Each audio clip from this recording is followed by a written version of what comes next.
감사드리고 예수님의 이름으로 기도드리옵나이다. 아멘. 말씀 보겠습니다. 오늘 말씀은 신명기 7장 6절부터 16절까지 말씀입니다. 신명기 7장 6절부터 16절까지 말씀 같이 보겠습니다.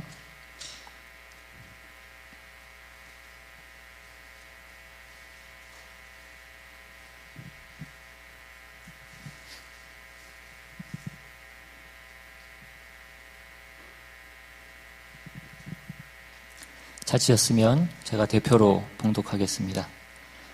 너는 여호와 내 하나님의 성민이라. 내 하나님 여호와께서 지상 만민 중에서 너를 자기 기업의 백성으로 택하셨나니 여호와께서 너희를 기뻐하시고 너희를 택하심은 너희가 다른 민족보다 수요가 많기 때문이 아니니라. 너희는 오히려 모든 민족 중에 가장 적으니라. 여호와께서 다만 너희를 사랑하심으로 말미암아 또는 너희의 조상들에게 하신 맹세를 지키려 하심으로 말미암아 자기의 권능의 손으로 너희를 인도하여 내시되 너희를 그 종되었던 집에서 애굽 왕 바로의 손에서 속량하셨나니 그런즉 너는 알라. 오직 내 하나님 여호와는 하나님이시요 신실하신 하나님이시라. 그를 사랑하고 그의 계명을 지키는 자에게는 천대까지 그의 언약을 이행하시며 인애를 베푸시되 그를 미워하는 자에게는 당장에 보응하여 멸하시나니 여호와는 자기를 미워하는 자에게 지체하지 아니하시고 당장에 그에게 보응하시느니라. 그런즉 너는 오늘 내가 네게 명하는 명령과 규례와 법도를 지켜 행할지니라. 너희가 이 모든 법도를 듣고 지켜 행하면 내 하나님 여호와께서 내 조상들에게 맹세하신 언약을 지켜 내게 인애를 베푸실 것이라.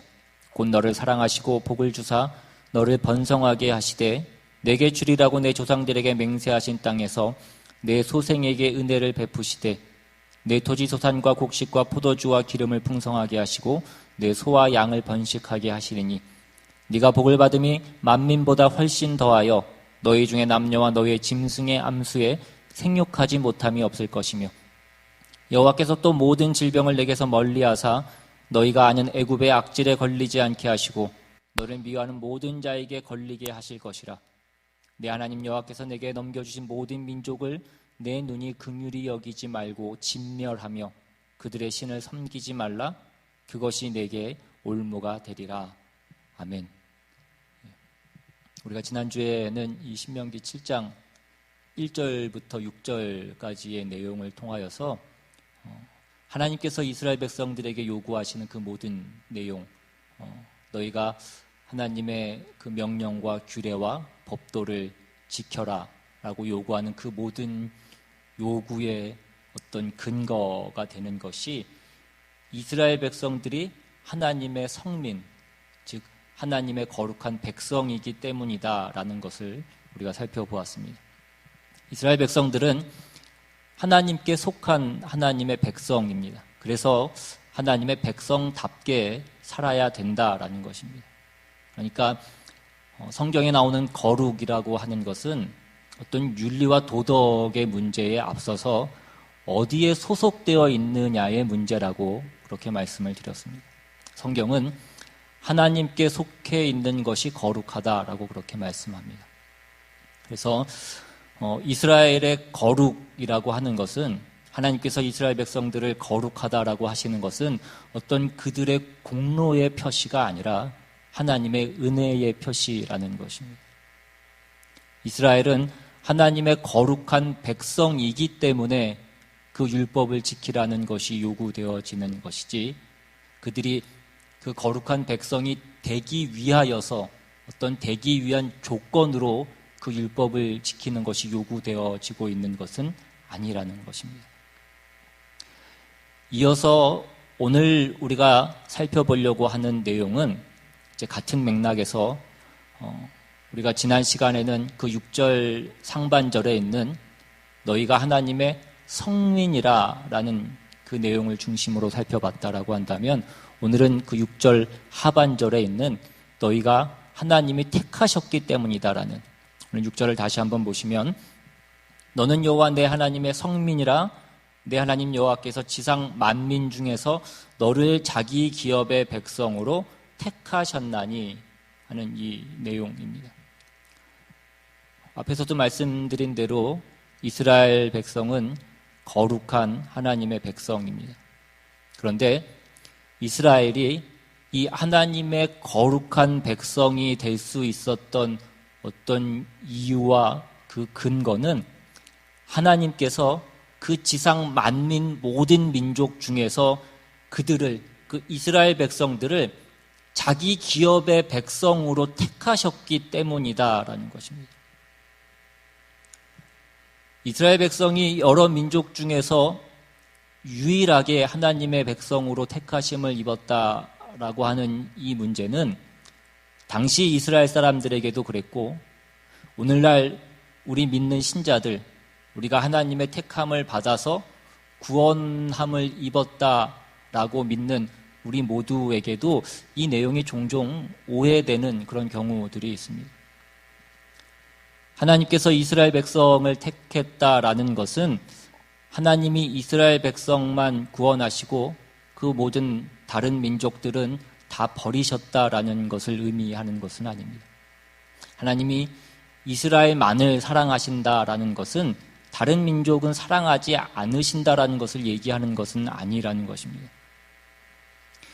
하나님께서 이 이스라엘 백성들을 그 가나안 땅에 들이시면서 그 가나안 땅에 살고 있었던 그 원주민들을 다 진멸하라고 그 명령하신 그 내용 때문에 우리가 이 부분에 대해서 많은 오해를 가지고 있고, 그래서 우리가 중세 기독교 역사를 보면 그 당시의 기독교인들이 많은 이교도인들을 그렇게 배척하고 경멸했던 것을 볼 수 있습니다.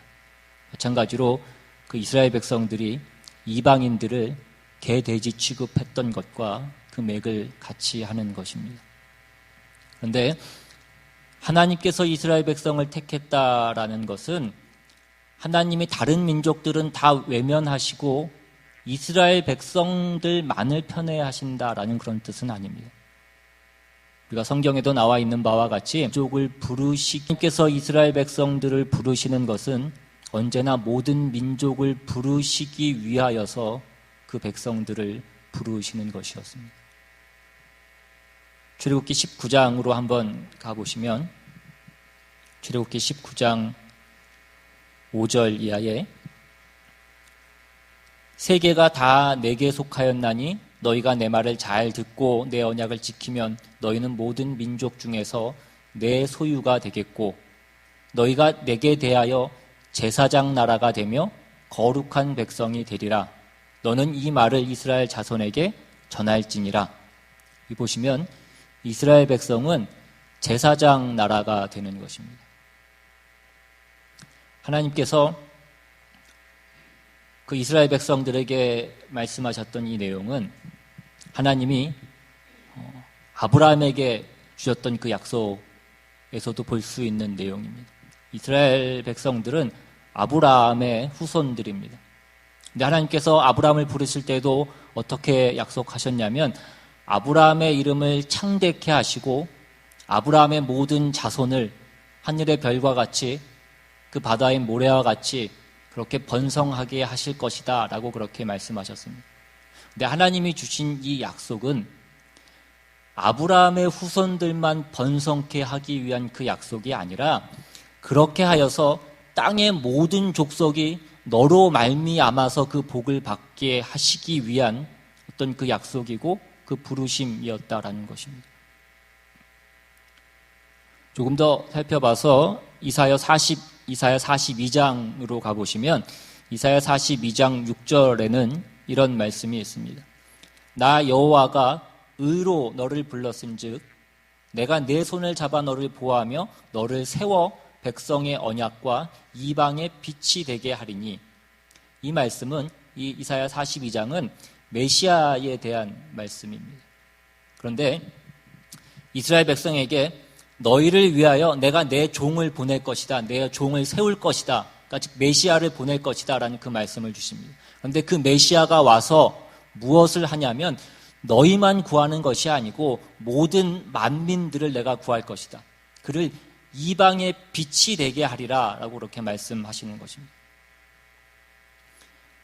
여러분, 이스라엘 백성들이 예수님이 이 땅에 오셨을 때에 그들이 그 예수님을 배척했던, 반대했던 가장 큰 이유는 뭐냐면 하나님이 보내시는 그 메시아가 그 땅에 와서 그들이 기대하고 원했던 메시아는 자기들이 처했던 그 모든 그 억압과 그 모든 어려운 환경 가운데에서 그들을 구원해주고 그들을 속박하는 그 이방, 그 로마를 물리치고 그 옛 다윗의 영광과 같은 그 영광을 다시 회복시켜 주실 어떤 그런 메시아를 그들이 원하고 기대했던 것인데, 그 메시아라고 말하는, 자칭 메시아라고 말하는 그 예수님이 오셔서 그 이스라엘 백성들에게 뭐라고 얘기하냐면 이스라엘 보고도 똑같이 회개하라라고 그렇게 말씀하시는 것입니다. 이방인이나 그 이스라엘 백성들이나 똑같이 예수 그리스도의 그 십자가로, 그 보혈의 피로 구원을 받아야 된다라는 그 말씀을 하셨기 때문에 그들은 결국 그 예수님에게서 등을 돌리게 된 것입니다. 그들은 자기들은 저 이방인들과 다른 종족이라고, 다른 어떤 씨앗이라고 그렇게 생각을 했던 것입니다. 하나님이 자기들은 다른 민족과 구별해서 택했다라고 얘기를 그렇게 믿고 있었고, 물론 하나님이 구별해서 택하신 것이지만 왜 그들을 구별해서 택했는지는 그들이 그 뜻을 알지는 못했던 것입니다. 그래서 그들이 그토록 오랫동안 하나님의 택하심이 그 목적이 무엇인지를 오해하고 있었던 내용입니다. 이것이 신약으로 오면 그 베드로전서 2장 9절에 성도들을 호칭하는 그 내용과 그 정의하는 그 내용이 이 베드로전서 2장 9절에 나와 있습니다. 베드로전서 2장 9절에 그러나 너희는 택하신 족속이요 왕같은 제사장들이요 거룩한 나라요 그의 소유가 된 백성이니 이는 너희를 어두운 데서 불러내어 그의 기이한 빛에 들어가게 하신 이의 아름다운 덕을 선포하게 하려 하심이라.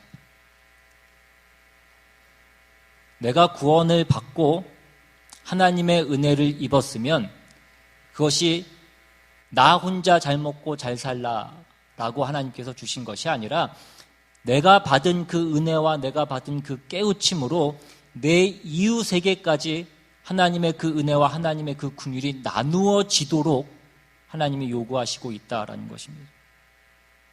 그들은 그렇게 택함을 받은 것입니다. 다른 사람들과 구별해서 저 사람은 탈락이고 너는 합격이고 저 사람은 불합격이고 나는 합격이고 그런 식으로 우리가 택함을 받는 것이 아니라 하나님의 그 무한하신 사랑과 긍휼과 그 자비가 모두에게 허락되기를 원하셔서 하나님의 그 자비하심과 긍휼하심과 그 의로우심이 나에게까지 미쳤고 나를 통하여서 더 많은 사람들에게 전달되도록 하나님이 우리를 택하시고 하나님이 우리를 부르셨다라는 것입니다. 네, 이 택하심에 있어서 오늘 우리가 조금 더 깊이 살펴보려고 하는 것은 이러한 내용입니다. 신명기 7장 오늘 본문으로 돌아오셔서 하나님이 이스라엘 백성을 하나님의 거룩한 백성이라고 했을 때에 그것은 그들이 하나님께 속한 것이기 때문이고 하나님이 그들을 택하셨기 때문이다라고 그렇게 말씀드렸습니다. 하나님께서 그들만을 구원하시려고 그들을 부르신 것은 아니지만 어쨌든 그들은 하나님의 그 은혜와 그 자비하심과 그 사랑하심을 나누는 일에 첫 번째로 부름을 받은 그런 사람들입니다. 그런데 그런 그들에게 하나님께서 이 신명기를 통하여서 거듭거듭 강조하고 있는 내용이 있는데 그것은 무엇이냐면 우상을 숭배하지 말라는 것입니다. 너희는 나의 거룩한 백성이라, 나의 소유라, 나의 기업의 백성으로 내가 너희를 택했다라는 그 말씀을 하시면서 계속해서 신명기를 통하여서 나오는 말씀은 뭐냐면 그러니까 너희는 우상을 섬기지 마라, 우상을 섬기지 마라, 우상을 섬기지 마라 라는 우상을 섬기지 말라는 내용이 거듭거듭 강조되어서 나오고 있다는 것입니다. 왜 이것이 그토록 중요하고 왜 이것을 그토록 하나님께서 강조하고 계시느냐 하는 것입니다. 오늘 본문 6절을 다시 보시면 하나님이 이스라엘 백성을 택하셨는데 뭘로 택하셨냐면 자기 기업의 백성으로 택하셨다라고 그렇게 되어 있습니다. 여기서 자기 기업이라고 번역되어 있는 원래 이 히브리 원어가 가지고 있는 그 단어의 뜻은 어떤 주인의 소유라는 뜻이 있고 또 특별한 보물이라는 그런 뜻을 가지고 있습니다. 그래서 새 번역본으로 이 말씀을 보시면 자기 기업의 백성으로 택했다라는 이 내용이 자기의 보배로 삼으신 백성이라고 그렇게 되어 있습니다. 그래서 영어 성경에도 보시면 His treasured possession이라고 되어 있는 곳도 있고 special people이라고 그렇게 번역해 놓은 그 영어 성경도 있습니다. 그러니까 하나님께서 그 이스라엘 백성에게 어떤 특별한 애착을 갖고 계심을 표현하고 있는 것입니다. 근데 이게 어떤 의미에서 그 특별한 애착이냐 하면은 그 부부의 관계에서 나타나는 어떤 부부의 관계에서 이루어지는 어떤 그 특별한 애착을 의미하는 것입니다. 그러니까 하나님께서 그 이스라엘 백성들을 마치 당신의 아내처럼 그렇게 생각하신다라는 것입니다. 남편에게 있어서 그 아내는 보물이고 특별한 것입니다. 지금 하나님에게 있어서 이스라엘 백성들은 그의 아내이고 이스라엘 백성들에게 하나님은 그의 남편인 것입니다. 여러분, 그런데 이 부부라는 관계는 한 사람과만 맺는 그런 배타적인 그런 관계입니다. 다른 모든 사람과 다른 모든 관계와는 다른 독특한 관계입니다. 상대를 소유한다라는 것이 어떤 오해의 소지가 있지만 그러나 서로가 서로를 소유하는 그런 관계라는 것입니다. 그러니까 이 부부관계라는 것은 다른 어떤 관계와는 다른 굉장히 독특한 그런 관계입니다. 그러니까 하나님께서 이스라엘 백성을 우리의 이해를 돕기 위해서 말씀을 드리자면 하나님께서 그 이스라엘 백성들을 자신의 부인으로 그렇게 삼았다라는 뜻이라는 것입니다. 이게 자기 기업의 백성으로 택했다라는 이 말씀이 가지고 있는 그 말씀 밑에 깔려있는 중요한 의미입니다. 여러분, 우리가 어떤 여자와 결혼을 했다고 해서 그 외에 나머지 여자들 다 원수로 삼지는 않습니다. 다른 여자하고도 인사도 하고 얘기도 하고 상종을 합니다. 다른 사람하고도 웃으면서 얘기할 수 있습니다. 그러나 그것이 자기 아내하고 하는 것과는 전혀 다른 것이 되어야 된다라는 것입니다. 우리가 웃고 인사할 수 있지만 그 웃음에 어떤 다른 의미를 주어서 의미를 가지고 다른 여자를 보고 웃으면 안 된다라는 것입니다. 그래서 그것을 너는 내 것이다, 너는 내가 택한 특별한 보물이다 라고 말씀하시는 그 말씀 가운데 있는, 그러니까 너도 그와 같이 너도 마찬가지여야 된다라는 그 내용이 담겨져 있는 것입니다. 그래서 하나님이 이스라엘 백성에 대해서 아내 외에 다른 여인에게는 그 눈길을 안 주고 그 마음을 안 주고 아내에게만 주는 그 사랑과 애정을 모두 쏟는 것 같이 아내도 남편에게 그렇게 해야 된다라는 것입니다. 그러니까 하나님이 이스라엘 백성을 자기 기업의 백성으로 택했다, 자기의 보배로 삼았다라는 것은 그 말을 뒤집으면 그 말씀 이면에 있는 그 뜻은 뭐냐면 너도 다른 남자를 쳐다보면 안 된다라는 그 의미가 함께 들어있는 것입니다.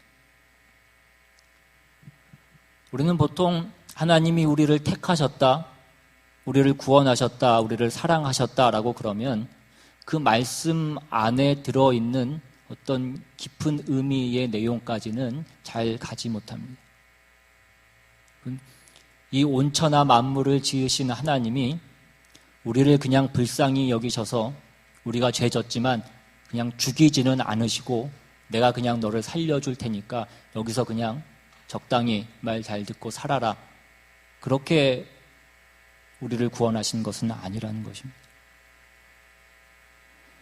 우리는 창조주이신 하나님이 피조물인 우리와의 그 관계에 있어서 그 대등한 인격적인 관계를 요구하신다라는 것이 무슨 뜻인지를 우리는 잘 깊이 이해하지 않습니다. 하나님이 우리를 어떤 대등한 인격적인 관계로 우리를 사랑하신다라는 것입니다. 우리가 그 사랑을 어디에서 확인하냐면 바로 갈보리의 십자가에서 우리는 그 사랑을 확인하는 것입니다.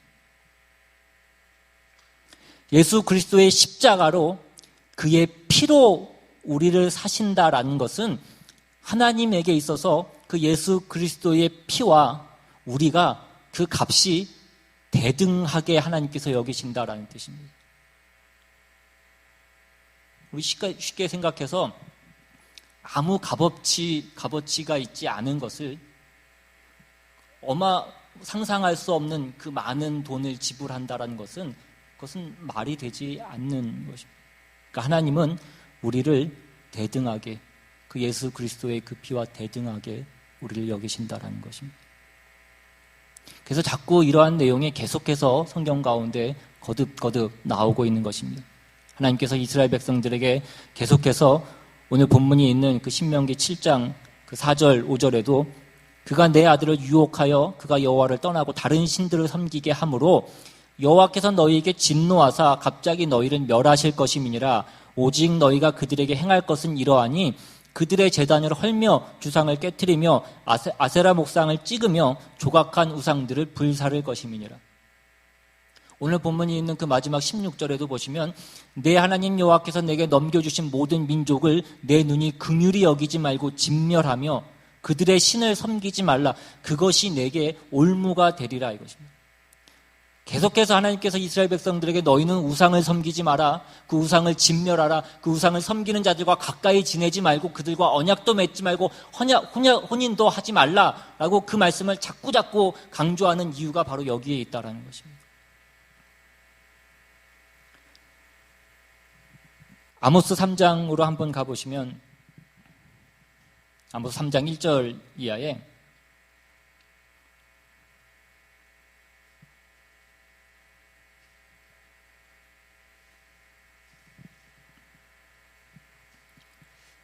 (3장 1절) 이하를 보시면 이스라엘 자손들아 여호와께서 너희에 대하여 이르시는 이 말씀을 들으라.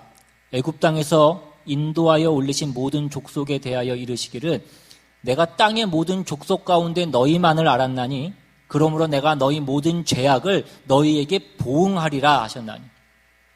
그러니까 하나님께서 계속해서 이스라엘 백성들의 죄에 대해서 자꾸 뭐라고 그러시는 그 이유는 무엇이냐면 저들을 하나님이 우리가 이해하기 쉽게 하는 그 표현으로 그들을 하나님의 아내로 삼았기 때문이다라는 것입니다. 너희는 내 아내니까 너희가 나에게서 그 마음을 돌리고 그 눈을 다른 데로 돌리는 것은 내가 그만 놔둘 수 없다라는 것입니다. 그것은 내가 두고 볼 수 없다라는 것입니다. 여러분 이것은 어떤 율법을 지키냐 안 지키냐에 있는 어떤 형벌의 차원에서가 아니라 사랑의 차원에서 하시는 말씀인 것입니다. 이것이 오늘날 우리 모든 성도들에게도 요구되고 있는 것입니다. 우리는 하나님의 사랑을 받고 있는 자들이라는 것을 우리가 놓치지 않아야 된다라는 것입니다. 오늘 본문 신명기 7장으로 다시 돌아가셔서 하나님이 이스라엘 백성들에게 내가 왜 너희를 나의 백성으로 삼았고 그 택하신 기업으로 삼았는지 나의 소유로 삼았는지 말씀하시는데 뭐라고 말씀하시냐면 오늘 본문 7절에 여호와께서 너희를 기뻐하시고 너희를 택하심은 너희가 다른 민족보다 수요가 많기 때문이 아니니라. 너희는 오히려 모든 민족 중에 가장 적으니라. 여호와께서 다만 너희를 사랑하심으로 말미암아. 하나님이 이스라엘 백성들을 사랑하심으로 말미암아 그들을 택하셨다라는 것입니다. 하나님이 이스라엘 백성들을 택하신 그 근거는 그들의 숫자가 많기 때문이 아니라고 말씀합니다. 즉 그들의 어떤 군사력이 많은 어떤 그들의 능력이 높았기 때문에 하나님이 그들을 택하신 것은 아니라는 것입니다. 오히려 이스라엘은 가장 작은 나라였다라고 그렇게 말씀합니다. 그러니까 하나님께서 그 이스라엘 택하신 이유는 어떤 그들의 선함이나 어떤 그들의 능력이나 어떤 그들의 공로가 아니었다라는 것입니다. 그런데도 하나님이 그들을 택하심은 하나님께서 하나님의 백성을 택하시는 그 기준은 세상이 만들어 놓은 세상이 원하는 그런 기준과는 다르다라는 것을 말씀하고 있는 것입니다. 그래서 이어서 그 8절 하반절에는 또는 너희의 조상들에게 하신 맹세를 지키려 하심으로 말미암아. 하나님께서 그 이스라엘 백성들을 택하심은 그의 조상들에게 하신 그 맹세를 지키기 위해서, 그 하나님의 그 언약을 신실히 지키시는 하나님의 그 신실하심과 그 의로우심 때문이라는 것입니다. 그리고 여기에 사용되고 있는 이 사랑이라는 그 단어가 가지고 있는 그 뜻 또한 당시의 고대 근동에서 어떤 계약을 맺을 때에 그 계약 당사자들이 상호 충성과 상호 헌신을 나타낼 때 사용되는 그 사랑이라는 단어입니다. 그리고 이것은 또한 배타적인 결혼, 그 부부의 관계에서 나타내는 그 당사자 외에 어떤 다른 사람을 사랑하지 않는 어떤 배타적인 사랑을 얘기하는 어떤 그런 사랑인 것입니다. 그래서 우리를 그의 백성으로 삼았다라는 것이 무슨 하나님께서 우리를 양자로 삼으셔서 내가 너에게 먹을 것 주고 입을 것 줄 테니까 너희가 먹고 입었으니 이제는 내가 시키는 그러한 일들을 해라 라는 어떤 그러한 뜻으로 우리를 구원하신 것은 아니라는 것입니다. 요즘 뉴스에서도 나오는 것처럼 양부모가 아이를 입양해서 그 아이를 말 잘 안 들으면 벌 주고 때리고 그런 식으로 하나님께서 우리를 하나님의 자녀 삼으신 것은 아니라는 것입니다. 하나님이 하나님의 모든 능력과 그 지혜와 그 은혜와 그 사랑을 다 동원하셔서 우리를 복되고 영광스럽게 하시기 위해서 그 사랑으로 우리를 부르셨습니다. 그래서 우리의 모든 신앙은 우리가 기억해야 될 것은 이것입니다. 요한일서 4장 18절에 나오는 그 말씀을 우리는 늘 기억해야 됩니다. 요한일서 4장 18절에 사랑 안에 두려움이 없고 온전한 사랑이 두려움을 내어 쫓나니 두려움에는 형벌이 있음이라. 두려워하는 자는 사랑 안에서 온전히 이루지 못하였느니라. 여러분의 신앙이 아직도 여러분의 신앙 안에 어떤 두려움이 있다라고 한다면 내가 이렇게 하면 하나님께서 나에게 벌 주시지 않을까? 오늘 내가 어렵고 힘든 일이 있으면 하나님이 내가 뭘 잘못해서 나에게 벌 주시는 것이 아닐까 하는 어떤 그 두려움의 관계로 여전히 하나님과 나와의 관계가 그렇게 맺어져 있다라고 한다면 우리는 아직도 하나님이 우리를 사랑하신다라는 것이 무엇인지를 제대로 알지 못하는 것입니다. 부모와 자식 사이에서도 그렇고 부부 사이에서도 마찬가지입니다. 부부 사이에 혹은 자식이 부모에게 뭔가를 잘못했을 때에 그 잘못한 것이 어떤 두려움의 기준에서 그것이 자신의 어떤 그 마음의 짐으로 오고 있다라고 한다면 그것은 건강한 관계는 아닌 것입니다. 그 관계가 성숙한 관계는 아니라는 것입니다. 그것은 우리가 사랑의 차원에서 우리가 빚진 것 같고 그래서 미안해야 되는 것이 맞습니다. 그러나 그것이 무서움, 어떤 두려움의 문제가 되어서는 안 된다는 것입니다. 우리는 그냥 내 사랑하는 사람에게 내가 못할 짓을 한 것입니다. 여러분, 사랑이라고 하는 것은 사랑으로 밖에는 답할 수가 없는 것입니다.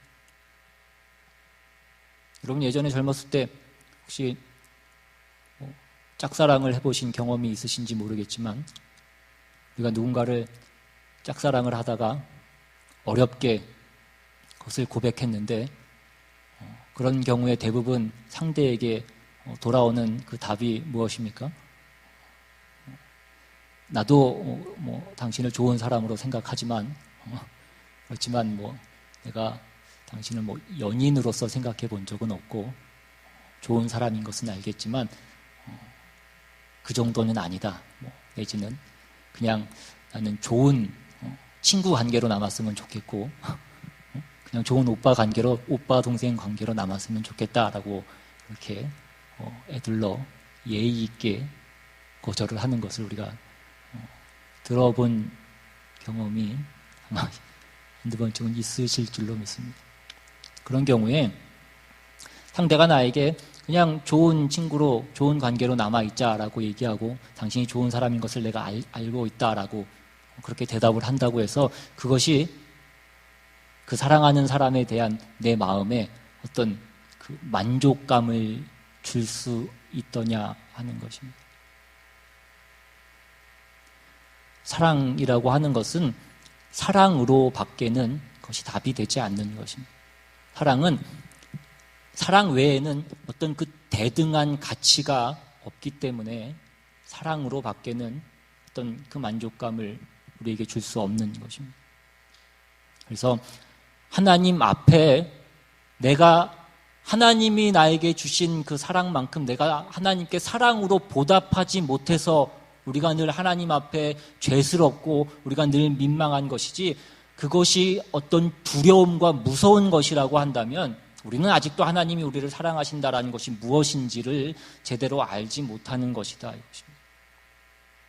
그래서 우리의 신앙이 이렇게 하는 것이 죄냐 아니냐, 여전히 그 자리에만 머물러 있다라고 한다면 우리는 우리의 신앙이 무엇인지를 아직도 제대로 알고 있지 못하는 것입니다.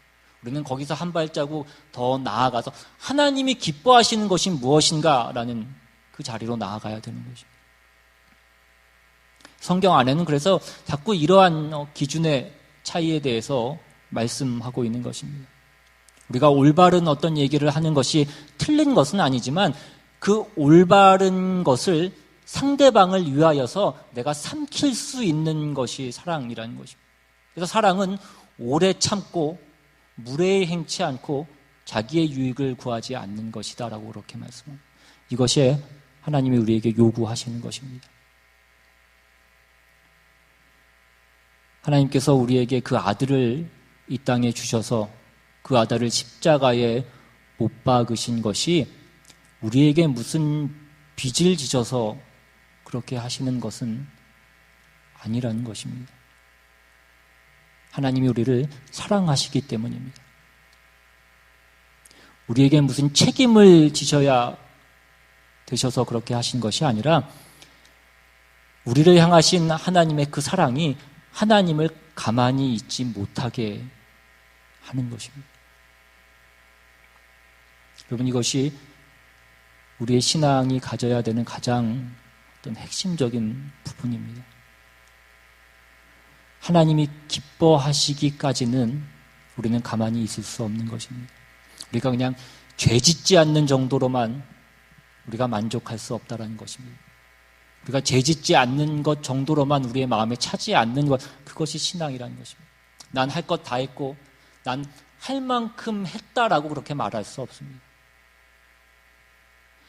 사랑이라는 것은 내가 하고 또 하고 내가 주고 또 줘도 늘 부족한 것 같은 것입니다. 그것이 하나님이 우리에게 주신 사랑이고 우리가 하나님께 올려드려야 되는 그런 사랑인 것입니다. 하나님이 우리에게 물으시고 하나님이 우리에게 요구하시는 그런 내용인 것입니다. 오늘 본문 7장으로 다시 돌아오셔서 이런 말씀들을 보십시오. 9절 이하에 그런즉 너는 알라 오직 내 하나님 여호와는 하나님이시요 신실하신 하나님이시라. 그를 사랑하고 그의 계명을 지키는 자에게는 천대까지 그의 언약을 이행하시며 인애를 베푸시되 그를 미워하는 자에게는 당장에 보응하여 멸하시나니 여호와는 자기를 미워하는 자에게 지체하지 아니하시고 당장에 그에게 보응하시니라. 우리는 이런 말씀을 보면 우리는 쉽게 생각하기를 우리가 하나님에게 열심을 다하고 사랑을 다했지만 하나님이 나에게 복을 주시고 응답해 주신 것이 무엇이 있습니까? 또 저 하나님을 따르지 않고 하나님을 반대하는 저 사람들에게 하나님께서 당장에 보응하신 것이 어디에 있습니까?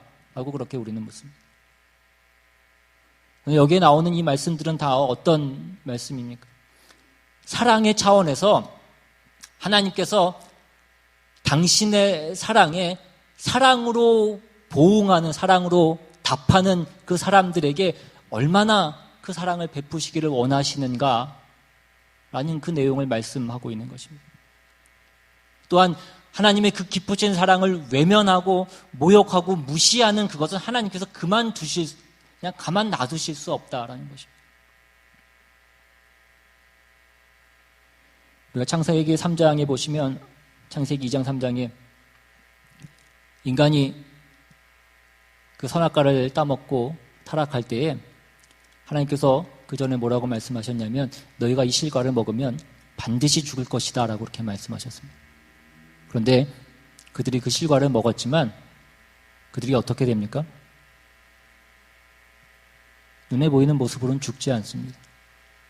생물학적으로는 죽지 않았지만 그들은 죽은 것입니다. 그 죽었다는 증거가 무엇입니까? 저들이 하나님이 저들을 찾으실 때 하나님을 두려워하여서 그들이 숨었다라는 것입니다. 그들은 이미 죽은 것입니다. 하나님과 사랑을 나누는 그 관계, 하나님의 복을 받는 그 관계에서 그들이 떨어져 나간 것이고 그 관계가 깨진 것을 얘기하는 것입니다. 하나님으로부터 도망가야 되는 어떤 그 관계가 되어버린 것입니다.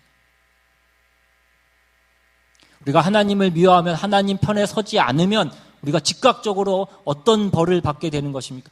하나님의 편을 들지 않으면 그의 마음에 어떤 만족과 기쁨이 있을 수가 없는 것입니다. 안식이 없다라는 것입니다. 여러분, 세상 사람들이 왜 그렇게 세상 가운데서 안달복달하면서 그렇게 살아갑니까? 그들은 불안하기 때문에 그렇습니다. 하나님 안에 그 정당한 하나님의 은혜와 사랑을 받지 못하고 사는 자라고 한다면 그 영혼에 온전한 안식이 있을 수 없습니다. 집 나가서 바람 피우는 부인에게 있어서 어떻게 그 마음에 안식이 있을 수 있겠냐라는 것입니다. 이것이 성경이 우리에게 가르치는 것입니다. 여러분, 오늘 우리의 신앙이 옳고 그름만을 따져서 나는 죄 안 지어서 나는 이만하면 괜찮아라고 하는 그 자리에 머물러 있는 것이 아니라 하나님이 기뻐하시는 것이 우리의 소원이 될 수 있는 그 자리까지 나아가실 수 있기를 바랍니다. 그것이 우리의 책임으로서가 아니라 우리가 하나님의 사랑을 받은 자로서 내가 하나님의 사랑을 받았다라는 것이 그 하나님의 사랑이 내 안에서 온전히 깊숙이 깨달아져서 그 사랑에 또 사랑으로 반응하는 어떤 우리의 삶과 우리의 신앙이 될 수 있기를 주님의 이름으로 축원합니다. 이 시간 받은 말씀 생각하시면서 같이 찬양하고 또 기도하기를 원합니다.